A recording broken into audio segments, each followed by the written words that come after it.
Hey guys, how's it going? Azoh here. Welcome to a quick look at the post that I made about the class update to Assassins. I won't have time for an actual review video, but I still wanted to update you guys on the fact that it's happening.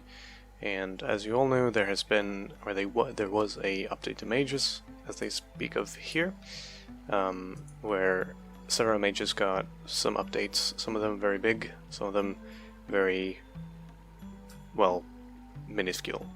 Annie, for example, I don't know if you guys know, but she was actually updated slightly. And some champions like Vladimir and Swain are just completely crazy at the moment.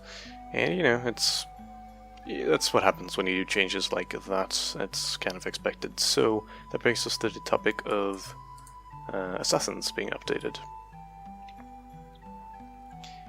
What do I think about this? Well, they do talk about what's the primary focus, ensure Assassin's gameplay is healthy. This is the most buzzwordy buzzword of the buzzwords buzzword, and I don't think anyone even anymore, like, since it's thrown around so much on Reddit and Twitter and YouTube and by Riot and by content creators and by pros, it's just, does anyone even know what healthy means anymore? Like, some say that Zed is the least healthy assassin in the game, and some say he's how an assassin should be the most healthy champion in existence. It's just so fragmented, the discussion. But they want to ensure that assassin gameplay is healthy, which is a good goal. I agree with that. I think that's what you should strive for, but I don't know if everyone still agrees on what healthy means.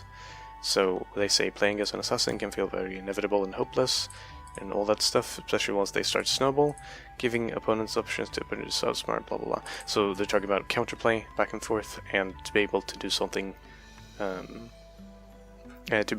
against them, which most assassins don't have any options for. And you could argue that Zed has Zhonya's and you know, he's a lot of windows where you can fight him. He's managed by energy, so he's kind of shut down in lane by that, and it's 22 seconds for him to use his W, so there's a lot of gaps in between you can do stuff. Or you can argue that he can dodge everything, and you can't QSS him anymore, so he's completely unstoppable. You can argue both sides, and since it's all very subjective, it's very, very hard to reach a conclusion of what healthy is, which is why it's kind of problematic to strive for something like healthy, because it's kind of abstract at this point, I feel. Assassin damage needs to not happen literally in the blink of an eye. This is where I'm not really with them anymore.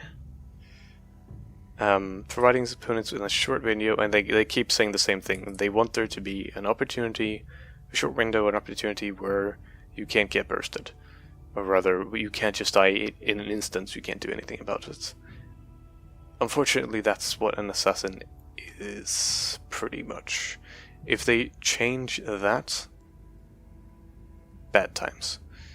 Now, you could argue that that's what Zed is, essentially. He's just a big gap where they have time to react, and that's why it's always been a problem for him, because even before in the old days when QSS removed Deathmark, it was often a problem that AD carries would kill you before that. Because if they didn't have the QSS and you went for a deathmark kill on them, there was still a 3-second period where they could kill you, essentially, because your damage wasn't enough to kill them without the ultimate. So if you made a build that revolved around your ultimate more than your spells and auto attacks, well, there's still that window. But the thing is, if you're gonna remake every champion to have that window, assassins in general will not be able to do what they do, because assassination, the essential part about assassination is that it's fast. It's very essential that it's fast and you can do it consistently. So what makes Talon and LeBlanc so very good is that they take someone out, and they take them out with impunity and instant. So a Talon that gets essentially slowed down, well, you know, if he can't kill you with his first burst, or if there's like a gap in his burst, he's just gonna die. You will never be able to fight in team fights in that way if there's always going to be a gap, because also if there's a gap, it also makes it super easy for supports to defend. So with Janna, if every champion had Zed's delay, if every assassin, if Diana had the same delay, and this is someone who doesn't really like Diana, but if Diana had that huge delay in between her spells, well, just one Janna Q or ultimate, and she's kind of, you know, just put an exhaust in between that gap, which is why I don't really like this idea of there has to be a window, because, well, Orianna doesn't have a window in her burst. You know, for example, or even Varys. Even he has crazy bursts, so I don't understand why, because so many mages have this insane instant burst. Why would assassins not have instant burst? Why would there be some sort of mandatory and generic gap for every assassin? Because that's kind of one of the characteristics of Zed, I think. So I think that's a mistake. Assassin damage needs some level of variance. The outcome of a fight shouldn't be completely decided before it even starts. I agree with this, though. Definitely. And this is what I think they want to change, so that there aren't Talons and Dianas that are, or rather, I think the best example is they want to have it so that there are no, before a pre-rework Fioras, where she was essentially a walking calculator, where if your numbers were greater than the opponent's numbers, then you killed them because, you know, you just jumped in and pressed everything and they die. And if you didn't have any, you know, if you had no fallback, well, that sucks to be you. And it's similar with some assassins right now. Like I said, Diana and Talon are big examples of it, because Talon, if you want to use your full burst, you're going to ult inside the enemy team. I mean, of course, I've already made Talon guides on how you end a combo with your ultimate and then you run away with it. And especially since Storm Radius Surge is getting popular, it's still possible to do that, but I think this is still fine, though. I should have played that better, rather than there was nothing I could do. This is also, again, something good to strive for, but the same could be argued for if a Lux hits you in a choke point with a Q and then just throws all of her spells.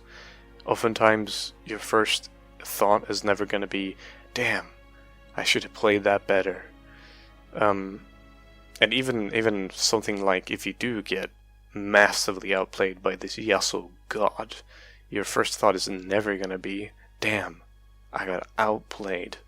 You can change, right? You can make the champions as perfect as possible with 10,000 outplay potentials and gaps and everything, but people are always going to think that champion is fucking broken, and the guy who plays him should fucking throw himself out of his window and fucking drink bleach at the same time. Like, no matter what you do, there's always going to be the case. So it's a good thing to strive for, but it's never going to happen. But I understand the incentive, because no one really likes having that Rengar who's 16 and 1 jump on you while you're 3 steps outside a fountain. I agree with this premise. It's fine, honestly. Sure, each assassin brings something unique to the table. We all know that assassins all excel in dealing damage. But this is something I think is kind of unclear too. The idea of an assassin is to be able to take down one priority target, or hopefully a couple of more when you're a bit fed. But that's what an assassin do. You know, an assassin is someone who's paid money to kill someone. Just one person usually, but I suppose they want them all to have some kind of identity. I think they do right now. I don't know. I think this is... Sure, again, it looks good as a premise on the table, but I disagree with... You know, it's just hard to say, because you could say, well, I think all mages should have their own identity that they bring to the table, not just AoE damage. And I mean, then you just say, but they already do. You know, Orianna has a shield, and Lux has a shield, and Lula has a shield. You know, I'm being a little bit facetious, but you understand where I'm coming from. It's you know, each champion do have their own identities. I think it's kind of narrow-minded to say that Diana and Talon are the same, because they both burst very quickly, and both in kind of small AoEs, but I still think it's kind of strange to put Diana and Talon in the same spot, just because they're assassins who have, yeah, they're similar. Doesn't mean they're the same champions, or doesn't mean that they don't have different identities. Allow assassins to meaningfully contribute towards their team winning the game. What part of where assassin gameplay can be frustrating is that they have very limited options, such as squishing melee champions to push towards victory. Resident is a killer position over and until the Goldie's furrow. Yeah, this is I kind of thoroughly disagree with this one. When I read it, I found it very strange, because it's kind of like saying, well, supports should help push towards victory because they just stun the opponents instead of pushing turrets. It's the assassin role. You kill champions, and many assassins push really well. Zed pushes really well, he split pushes really well, and it's not just like you kill the opponents until you have a gold advantage. And if we're on that note, which champion does not aim to kill their opponent until they have a gold advantage? Pretty much all of them have kind of that general idea. So I'm not sure if I agree with this very much. So we're exploring a systematic way for assassins to play with their team, opening up opportunities for each game rather than just being solo lone wolves of the majority of the game. This is just, I think this is just not, I don't think this is very truthful. This is not many games at all. Zed doesn't even split push as much anymore. A lot of assassin gameplay is being with a team, and it's always kind of been that, unless we're talking like Season 3. Because you want to be with your team and take out one priority target before or during a team fight.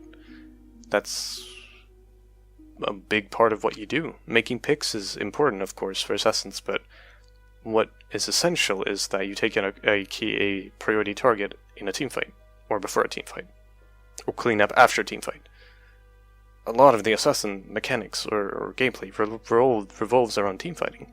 And yes, making picks or split pushing or dueling, it's important, but assassins, if we're going to go into that core, assassins aren't specifically duelists. Talon is not supposed to outduel Fiora, and many assassins aren't supposed to outduel, like, Trundle or many bruisers. They're assassins, they're supposed to take out priority targets quickly. So having specifically having high DPS, as they said before, they want to bring something unique to the table or contribute to the team by pushing and stuff. I think that they're just like blending together the roles so that they're all too similar instead. This is why I think the second one and third one kind of contradict each other.